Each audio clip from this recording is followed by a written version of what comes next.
Whether it's to combat injustice or to change people's minds on issues, most of us have tried to influence people on social media, and we've all gotten frustrated when we realized that it just wasn't working. But when I read the recent tweets from Elon Musk to Vladimir Putin, even though they may have seemed pointless and trollish on the surface, in reality, I actually think that it was a very well thought out and strategic move by Elon. Think about what he did here. During the heat of the conflict between Ukraine and Russia, Elon sent a tweet saying, "I hereby challenge Vladimir Putin to a single combat. Stakes are Ukraine." And in a follow-up tweet in Russian, he tweeted to Putin's Twitter account saying, "Do you agree to this fight?" I suck at accents, by the way. And he also tweeted, "He can even bring his bear." Now, you're probably thinking that this sounds like an obvious troll and that Elon isn't doing this for any other reason than to be funny. Elon is known for a lot of things, but being a physically tough fighter just isn't one of them. So picking up on the ironic nature of the tweet, of course, the Russian leaders wouldn't see it as a threat, and they wouldn't even give it any attention, right? Wrong. That might have been what we assumed, but I think that Elon actually had good reason to know that it would get their attention, and getting their attention, he did. Almost immediately, he got a response from one of Putin's closest allies, who also happens to be the head of the Russian space agency. This guy. He responded to Elon's tweet by saying, "You, little devil, are still young. Compete with me, weakling. It would only be a waste of time. Overtake my brother first." That seemed to be a quote from a Russian poem, but still, it seems that Elon just may have hit a nerve. And also the Chechen president, this seemingly friendly guy, also responded to Elon with a lengthy tweet saying, "Elon Musk, a word of advice. Don't measure your strength against that of Putin's. You are in two completely different leagues. And it's not even about martial arts or judo, for example. How do you see it? Are you in the red corner of the boxing ring, a businessman and a Twitter user? And Putin in blue, a world politician and strategist who inspires awe in the West and in the US. Vladimir Vladimirovich will look unsportsmanlike when he beats the heck out of you, a much weaker opponent. Therefore, you'll need to pump up those muscles in order to change from the gentle Ilona into the brutal Elon you need to be. I propose training at one of the several centers in the Chechen Republic." And then he goes on to list off special forces and combat training. And after all that, Elon then responds by just saying, "Thank you for the offer, but such excellent training would give me too much of an advantage. If he is afraid to fight, I will agree to use only my left hand, and I am not even left-handed." Ilana. Now, in order to understand why this was a brilliant move, we first need to understand a little bit of background here. When you think about the perceived physical toughness of Putin, and you compare that with the perceived physical toughness of someone like Elon Musk, no offense to Elon, but we're not necessarily comparing apples to apples here. He's far better known for building rockets than being the tough guy. So this doesn't seem like it would be a good move for Elon, because most people try to challenge others according to their own personal strengths. So why didn't Elon challenge Putin to a battle of who can make better rockets instead of a physical fight, since rockets is his strong area and physical fights probably aren't? Here's why. Without getting into too much detail, when you think about in recent years, Russia has been investing time and money into troll farms on social media under the direction of Putin. As this article says, Russian President Vladimir Putin didn't have much interest in social media as a tool. That changed after Putin saw uprisings of Russian citizens protesting corruption, including his own return to presidential power in 2011 and 2012.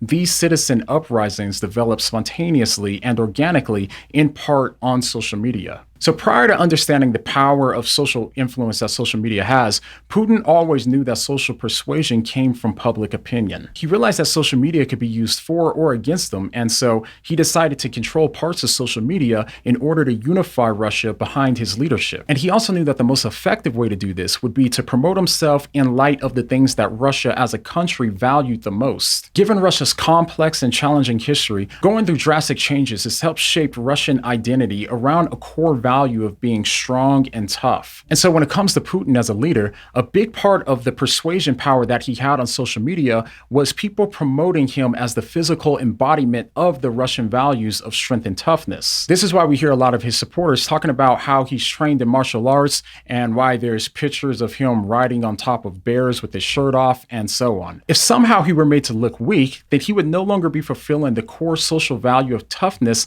that's expected in Russian culture. As a consequence, he would lose the social power that he had on social media, and ultimately, the favor of public opinion. Elon understood that if he were really going to undermine Russia's confidence in Putin, then he would have to start with challenging Putin according to what Russia values the most, rather than what Elon himself values the most. In the tweet, Elon was speaking their language literally and metaphorically. Elon understood that Putin's social media influence is critical to Putin's social power, and that it's largely based on Putin looking like a tough guy on social media. So if he were to challenge Putin to a physical fight and Putin didn't take it, it can make Putin look like he's backing down from a fight with the scrawny computer nerd. Now, you might think that what I'm saying sounds implausible because Putin refusing to fight wouldn't make Putin look weak to most of us here in America, but to many Russians, this could make Putin look socially weak in a way that they understand and value. And if you think about it, this is evidenced by the fact that a leading Russian official and the president of Chechnya both responded by defending Putin's toughness. The fact that they even responded to Elon in the first place shows that Elon's on the right track, and to some degree, he's being perceived as a potential threat to Russia's public opinion of Putin. In the eyes of some Russians, Elon basically made Putin look like...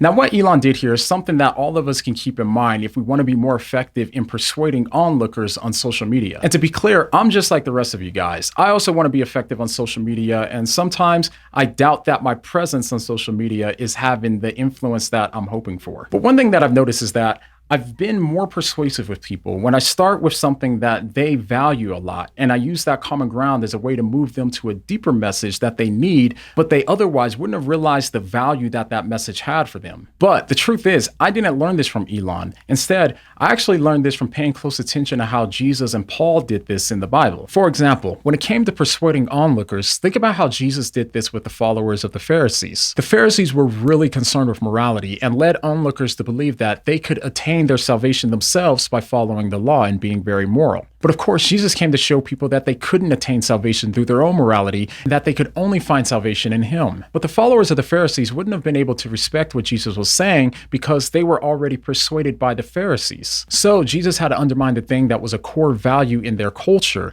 the ability to be moral enough for salvation. This is one of the reasons why I believe that Jesus went right to the heart of the thing that gave the Pharisees their public influence in the first place. He called the Pharisees out for not being able to uphold the moral law themselves, and he also exposed the fact that they were actually immoral in private. By doing this publicly and in front of onlookers, Jesus undermined the confidence that the onlookers had in the Pharisees, and it was then that Jesus was able to show that his holiness is the only holiness that could save them. And think about it, Jesus was God. He could have leaned on his strong suit of being God, but instead, he pumped that aside and fought them on the thing that was the most important to them. Elon tried to use a similar tactic in his tweets. He took what the onlookers found valuable, and then he undermined their confidence in the fact that their leader wasn't holding to the thing that they valued the most. He didn't try to persuade them according to his own standards or values or his strong suit, but instead, he tried to persuade them according to theirs. So if we want to be more influential on social media, then I think that we would do well to take note of this. Whoever you're talking to, see if you can figure out the things that they value the most and leverage that to allow them to see the bigger picture. For example, when it comes to millennials today,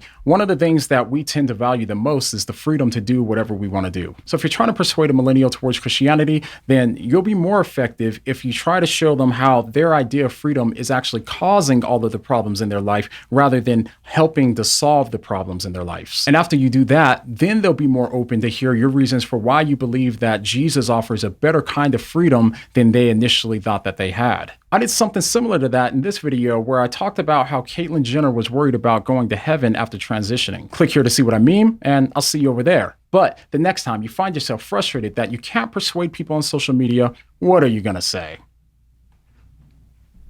What do you mean?